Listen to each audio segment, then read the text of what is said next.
누군가는 멈추고 싶지 않고 누군가는 말하고 싶은 자리. 포토라인. 언론사끼리 정한 취재 제한선이지만 언젠가부터 이들의 등장이 무의미해졌습니다.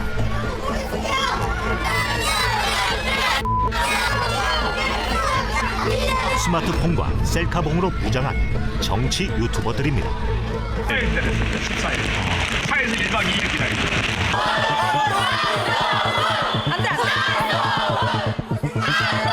나만의 한 컷을 위해 난간 위 고개는 기본. 자 안에 대표님 보입니다. 자 안에 대표님 보이죠? 자 보입니다. 언론사 간판까지 내걸고 스스로 저널리즘이라 말하는 이들. 조금 더 좋은 공정하고 그다음에 균등하고 그다음에 불균형을 좀 해소할 수 있는 나라를 물려주기 위해서 시작했어요. 정치 유튜브를. 그리고 일부 정치 유튜버는 나는 언론사로 등록하지 않겠다라고 말한 경우도 있었어요. 왜 그러냐면 책임은 지지 않겠다라는 거죠. 구독자 이목을 끌기 위해 막말과 욕설도 서슴지 않고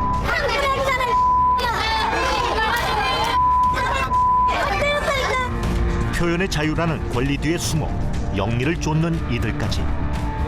슈퍼스타 메시지 보내주고 감사합니다. 욕하고 이제 폭력적으로 하면은 구독자들이 제가 알기로는 후원금을 많이 준답니다. 네. 뭐 고생한다고. 100만을 넘는 구독자 수 앞에 정치인도 쩔쩔매기 일쑤입니다. 차렷 절.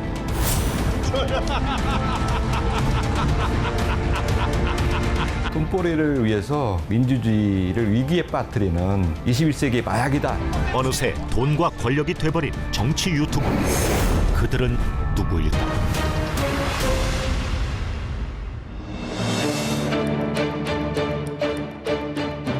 안녕하십니까.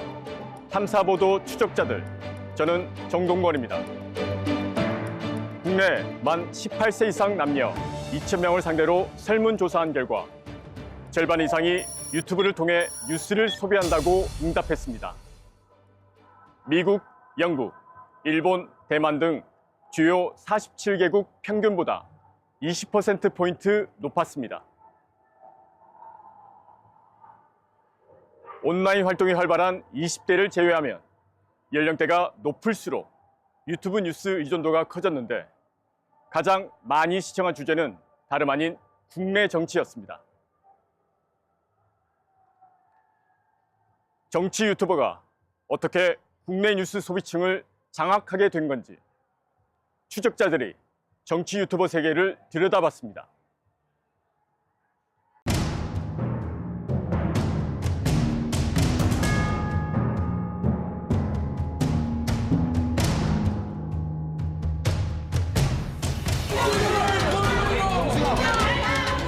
지난 9월 위증도사 혐의로 기소된 이재명 더불어민주당 대표의 결심 공판 현장. 정치 생명이 달린 재판인 만큼 취재진들로 북적입니다.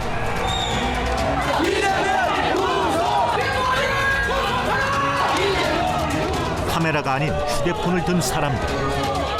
현장을 실시간 생중계하고 재판 결과를 예측하기도 합니다. 제가 봤을 때는 징역 3년 정도, 징역 3년, 그리고 검찰이 좀 분발해갖고 혐의 입증해서 있을 수 있다면 징역 5년 구형도 충분히 이루어질 수 있다. 저 절구형 방안석은 전망하고 있으니까요. 저희 시청자분들, 과연 이재명이가 어떤 비참한 최후를 맞이하게 되는지 함께해 주시기 바랍니다. 정치 유튜버들입니다. 취재 경쟁에 고성이 오가고 금세 아수라장이 된 현장.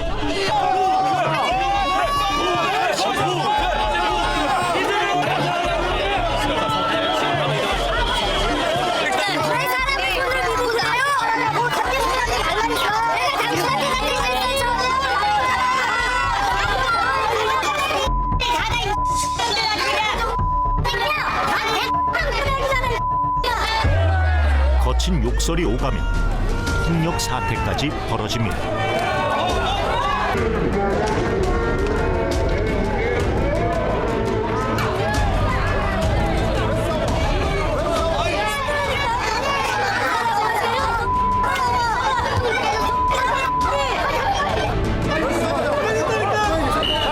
모습까지 생중계하는 정치 유튜버들. 이들은 왜 이렇게까지 하는 걸까?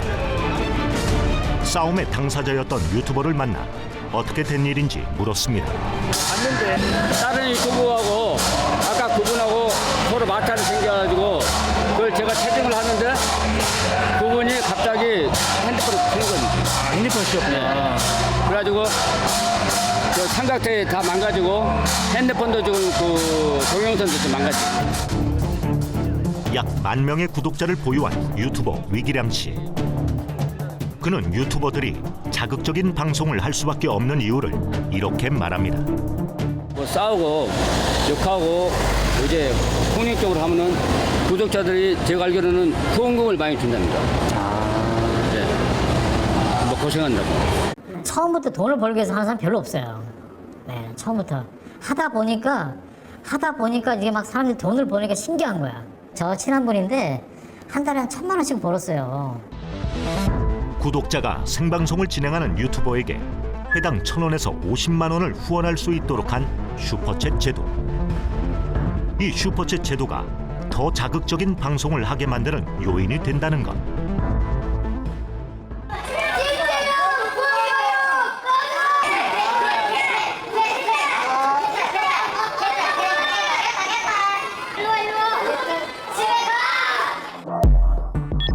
실제 이재명 대표 공판 현장에서 방송을 진행한 한 정치 유튜버는 이날 하루 195만 원을 벌었습니다. 전날에 비해 40배 가까이 되는 수익을 낸 겁니다.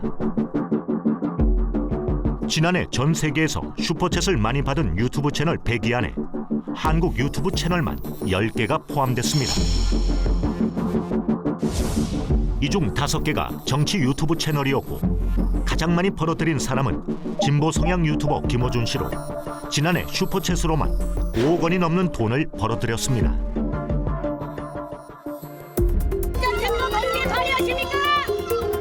이들처럼 억대 수익을 꿈꾸며 전국을 누비는 정치 유튜버들.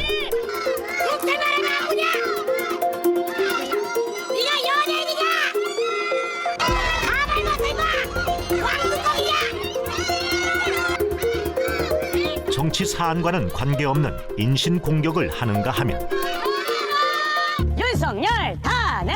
윤석열 탄핵! 김건희 아 니네 왜 때려 진짜!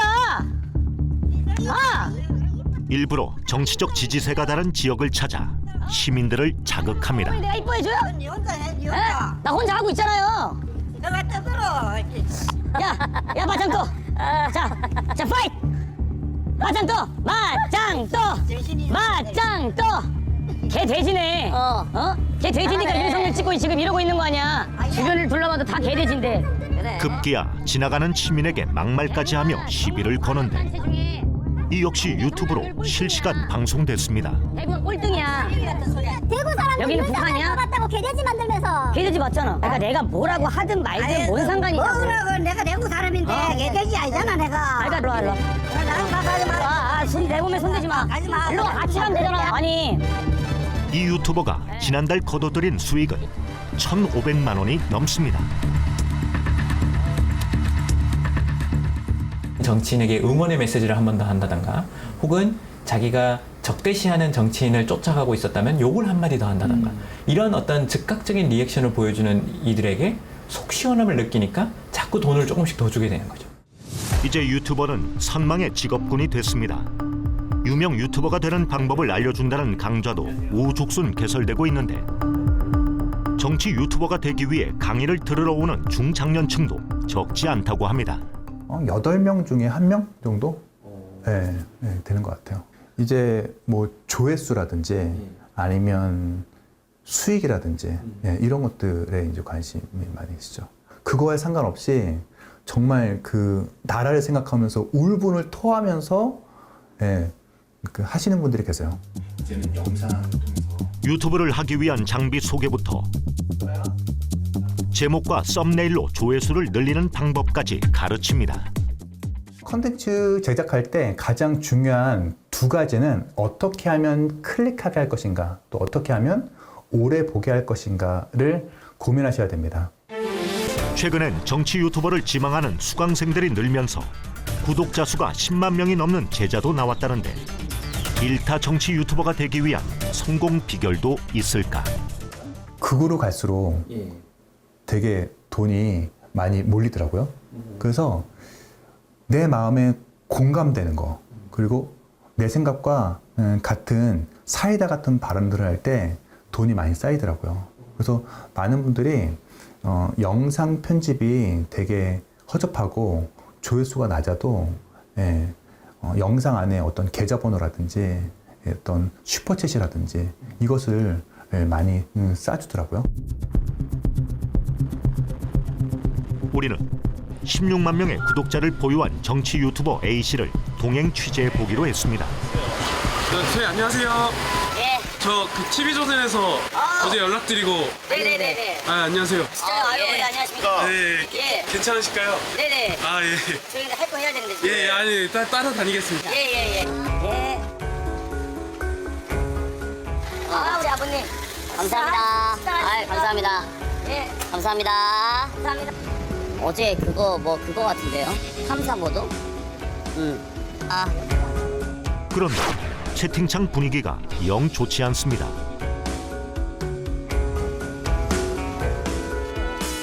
구독자들의 반응을 보더니 당황스러운 기색이 역력한 유튜버. 하지 맙시다. 누군가 해야 한다고 꼭 우리가 해야 합니까? 그러다 TV조선 싫어하는 구독자들 구취할 수도 있고 소문 이상하게 날 수도 있어요. 하지 맙시다. 아이, 그럼요. 감사합니다. 예. 내가 가서 말하고 올게요. 그러니까 걱정하지 마세요. 형님들, 지금 가서 이야기하고, 예. 그래서 저희가 또 이제 서초 법원에도 자주 가거든요. 예. 이재명 대표님 출석하실 때도 자주 가니까 그때 또 한번 기회 되면 또 한번 만나 뵙도록 할게요. 아유, 아닙니다. 예. 진짜 정말 하고 싶었는데 진짜. 예. 어쨌든 너무너무 죄송합니다, 진짜. 슈퍼챗을 쏘며 취재를 거부하라는 구독자들의 성화가 이어지자 약속한 취재를 거절했습니다. 사회적 이목이 집중되는 취재 현장마다 어김없이 나타나는 정치 유튜버들. 교통사고 현장에서 출동 경쟁을 벌이는 사설 견인 차량에 빗대 속칭 사이버 레카라 부르기도 합니다. 영향력은 언론사 못지않게 커졌지만 언론사와 달리 언론중재법 적용도 받지 않다 보니 검증되지 않는 거짓 주장이 사실인 것처럼 유포되기도 합니다. 그 실태를 추적했습니다. 지난달 18일 서울 용산경찰서 앞. 궂은 날씨에도 자리를 가득 메운 취재진. 경찰서 밖 한편엔 정치 유튜버들이 자리를 지키고 있습니다. 한시도 눈을 떼지 않고 경찰서를 주시하는데 일찌감치 현장이 잘 보이는 곳을 선점한 유튜버까지 비장해 보입니다. 드디어 옵니다. 문다에 옵니다. 경찰이 지금 배치됐어요.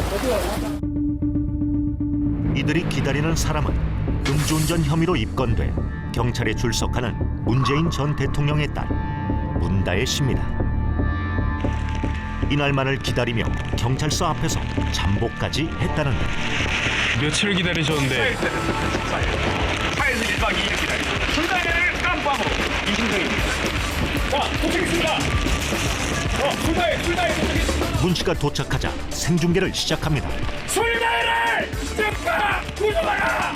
살인마 술다혜를 즉각 구조하라! 살인마 술다혜를 즉각 구조하라! 한 말씀 부탁드립니다. 죄송합니다. 당당하게 들어갔습니다. 2층에 올라가서 마약 검사도 하고 반드시 엄중한 처벌을 용산 경찰서 교통조사계에서는 확실하고 엄정하게 법을 집행해야 될 줄로 생각합니다. 정치 평론을 하는 다른 유튜브 채널에서도 의혹을 제기했습니다. 음주 치고도 너무 좀 비틀거리시는데 뭐 이런 느낌이죠. 이분이 정말 알코올만 있었던 걸까? 혈중에. 너무 그게 음주운전해도 이상합니다. 술만 마셨나? 혹시 물어보는 거예요. 철저한 조사가 필요하다. 어떤 근거로 이 같은 주장을 하는 걸까? 해당 유튜버들에게 직접 물었습니다. 그냥 까는 거지 뭐 서로 하는 거지 뭐 지금은 뭐 쟤네는 근거 있어갖고 서로 근거 없어도 그냥 들리는 풍문 있으면 그냥 다 서로 막 그냥 폭로전이라서 지금은. 제가 뭐 수사를 하거나 취재를 한 거 아니고 네네. 그러니까 거기 주변 사람들의 의혹이라든가 그런 걸 이제 의혹 제기하고 수사를 좀 철저히 해달라 그거죠 뭐. 근거 없이 내뱉은 발언은 뉴스라는 이름으로 둔갑된 채 걷잡을 수 없이 번지고 있습니다. 첫 번째 팩트를 전달할 수 있다. 두 번째 허위를 전달할 수도 있다. 세 번째 두 개를 섞을 수 있다. 그 두 개를 섞어요. 그럴듯해 보이는 게 가장 침투력이 높다고 하잖아요. 그럴듯해 보여라는 걸 이분들은 생산할 수 있는 비즈니스 모델이 있는 거예요. 2022년 대한민국 국회에서 제기된 일명 청담동 술자리 의혹. 제가 제보를 받았습니다. 7월 19일 밤인데요. 그날 술자리를 가신 기억이 있으십니까? 네? 틀리는 말씀을 해주세요. 매번 이렇게 뭐 어떤 분인지 모르겠지만 매번 그렇게 포함된 말씀을 하시는데요. 어떤 증거로 말씀하시는지 질문 다 해주세요. 청담동에 있는 고급스러운 바였고요. 그 자리에는 그랜드 피아노가 있었고 이 사건의 발단도 유튜버였습니다. 청담동 술집을 통째로 빌려서 윤석열, 한동훈이 변호사들과 함께 술을 먹었다라고 하는 얘기, 계략적인 얘기들을 먼저 남자친구한테 전하는 이제 그런 내용이 들어가 있습니다. 한동훈도 왔어, 한동훈. 와가지고 셋이 술 마시고 노래 부르고. 경찰 수사로 거짓임이 드러났지만 사람들은 어떻게 그거를 거짓말을 그렇게 생생하게 할 수 있냐고 하잖아요. 제가 거짓말을 생생하게 했어요. 피해를 본 것. 너무 미안하고. 해당 유튜버는 취재라는 명목하에 한동훈 당시 법무부 장관의 자택을 무단 침입하기도 했습니다. 하지만 경찰이 유튜버의 사무실 압수수색을 시도하자 이 모습까지 생중계했습니다. 압수수색 3번이나 들어가네요. 뭐 황당해서 말이 안 나오는데. 이들이 이날 방송을 통해 슈퍼챗으로 벌어들인 돈은 2천만 원이 넘습니다. 마약을 많이 했다라는 그 이야기가 이제 나오는 단계까지 지금 빌드업이 되는 건데 지난해 배우 이성균 씨의 마약 투약 의혹이 불거졌을 때도 가짜 뉴스는 어김없이 등장했습니다. 한 유튜버가 이 씨가 방문했던 유흥업소 직원들이 모 여대 학생들이었다고 주장한 건데 학생들도 그런 걸 너무 화나 있었기 때문에 같이 해결을 하고자 회의도 하고 다 했었는데 저희가 할 수 있는 한 다 방송통신위원회 모든 곳에 다 심의위원회도 다 신청을 해놨었고 그로부터 1년 학생들은 아직도 당시의 충격을 잊지 못하고 있었습니다. 명예도 많이 굉장히 엄청 안 좋아서 다들 오히려 좀 실실했었던 분위기였던 것 같아요. 당황스럽고 많이 놀랐죠. 동기들도 아예 그런 사람이 없고 아예 그냥 들어본 적도 없는 얘기라 너무 어이가 없었고 다 착하고 너무 바른 학생들인데 그렇게 얘기를 하신 거 보고 근거도 없는. 해당 유튜버가 제기했던 전직 국회의원의 비서 성폭행 의혹도 거짓으로 판명됐습니다. 재판 받아도 실익이 별로 없어. 우리나라 이 공인의 국민 알 권리 이래가지고 연예인, 정치인, 공인들의 관한 이야기가 아주 광범위하게 그냥 해봐야 벌금 받은 게 기껏을까? 상대방은 법적 다툼을 해봐도 실익이 없는 거예요. 사실 이 때문에 정치로 저는 많이 손을 많이 봤죠. 피해자들이 가짜 뉴스로 상처를 입었지만 이 유튜버의 방송은 여전히 80만 명의 구독자를 자랑하며 억대 수익을 내고 있습니다. 돈을 쫓아 가짜 뉴스의 근원지가 되고 있는 유튜버. 처벌은 어려운 걸까? 예, 정보통신망법 위반으로 처벌할 수 있게 되어 있습니다. 7년 이하의 징역으로 규정하고 있어요.